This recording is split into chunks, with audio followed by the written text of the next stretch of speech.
Hello, hello, hello. It is me, Alexis, and I am back and I am serious this time. I'm going to start posting videos more because one of my BCBA friends told me I need to. So I'm going to be serious this time and actually post them for real, for real.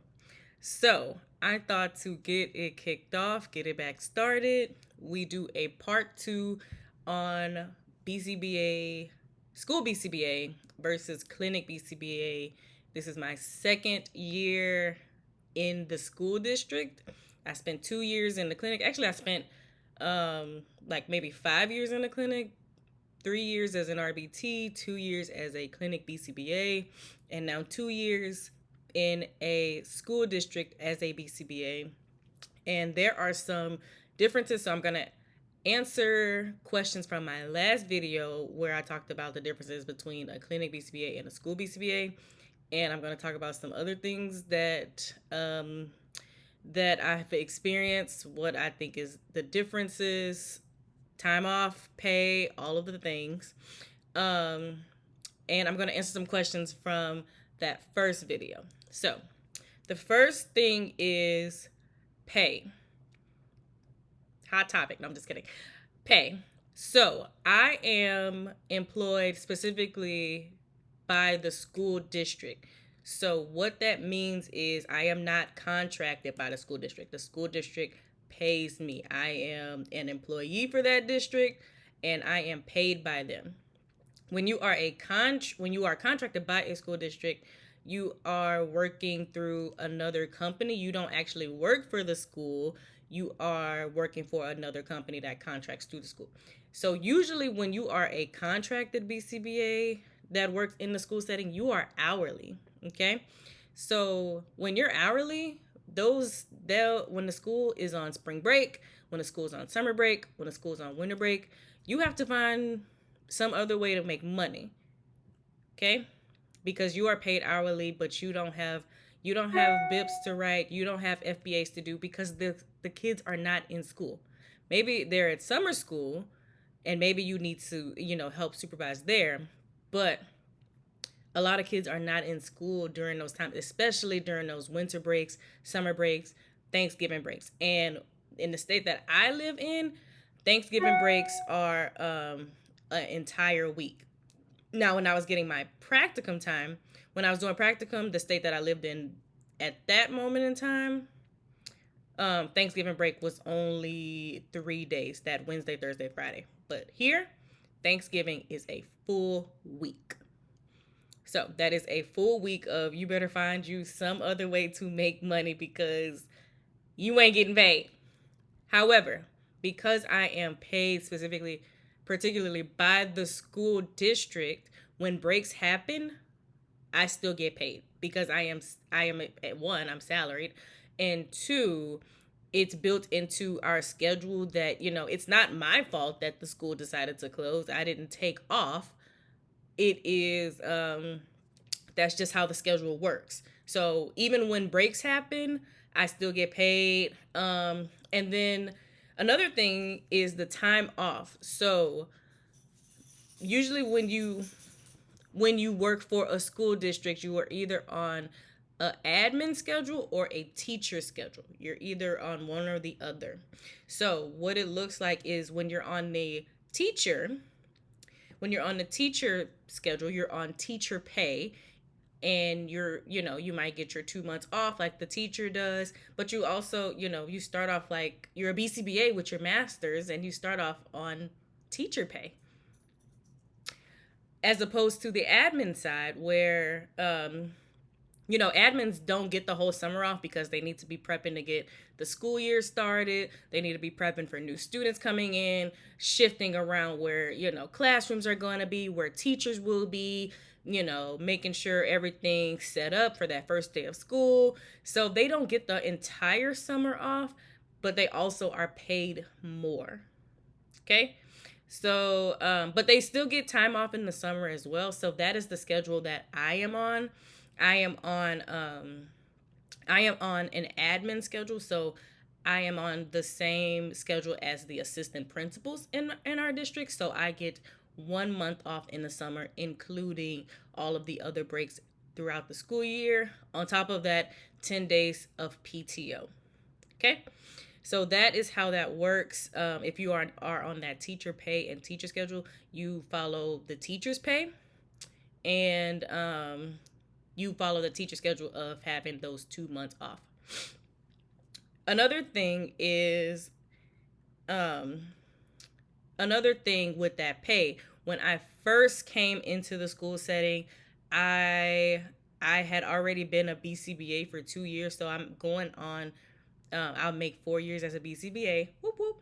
4 years as a BCBA in October, and I had already been a BCBA for 2 years before I made it into the school setting. When I transitioned into the school setting, you would think they would start me off at the pay of a 4 year, as a 2 year BCBA. They started me off as what I started at the clinic, that pay. So it was kind of like starting over as far as pay is concerned.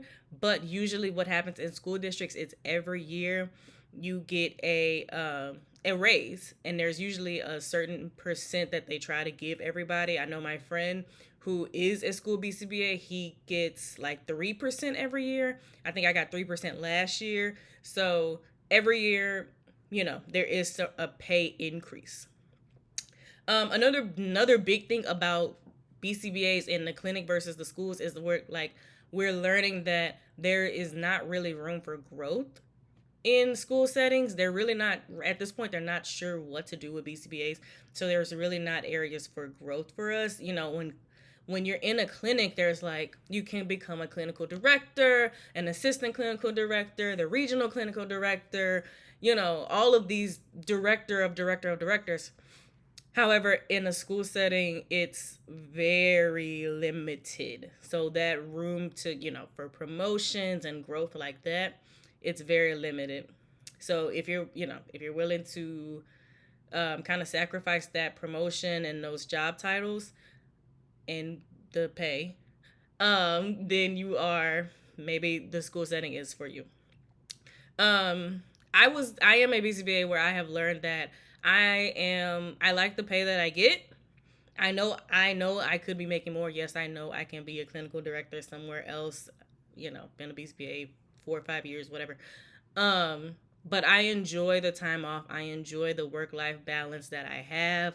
I enjoyed that we just had a random 4-day weekend 2 weeks ago. I enjoy that 6 more weeks and I get a month off, and I have planned my international trip. So I enjoy that more than, making $100,000 and being completely stressed. But that's just me as a BCBA. Okay. Also, in the school setting, you have to play nice in the sandbox with others. BCBA, ABA, that takes a complete backseat. Academics is the top dog in school settings, okay? Because, it's school. You're there to learn something. And of course, behavior analysts, we do teach, but, we teach, life skills, functional skills, things you need to leave us. In the school settings, they still teach things that, you need outside of school, but it's those academics. So behavior analysts really have to play nice with others. There are so many other professions in the school settings. There's teachers, there's occupational therapists, speech therapists, physical therapy. So it's really a team, and you have to come up with what's best for scholars. And sometimes, sometimes we do know what's best as far as our field and our expertise, but you have to be collaborative and come to a compromise sometimes in the school setting, as opposed to the clinic where what the BCBA says is what we do. So that's one thing. And then somebody asked me, what do you do if a child is absent? If a child is absent, then I go see another child. In the school setting, you have so many students. Like right now, my caseload, I counted it today, is 61 students. And that's kind of small, to be honest. 61 students out of 8 schools. And that's not, not all of them have FBAs. Not all of them have BIPs. but they all are in the self-contained classroom, and they all have autism. They are all diagnosed with autism. So those are my students. So imagine the AU students, the autistic students that are in the general education setting that I could take on as um as a student client, I guess. Um Student clients. And then also at any point the director could call and say, hey, this kid just tore up this classroom, we need an FBA, we need a BIP, and you've got to jump on it and go and grab consent, go and get the data, go and grab baseline. So if a student is absent, it's okay, because you have a million other students in the school in that entire district that you can go and service. So if a student is absent, get consent and you will have another student. Don't worry, you will be busy. And then some adjustments that I've learned to kind of get over as I've moved into the school is, do not expect that they will have electronic data collection, because they won't. They don't.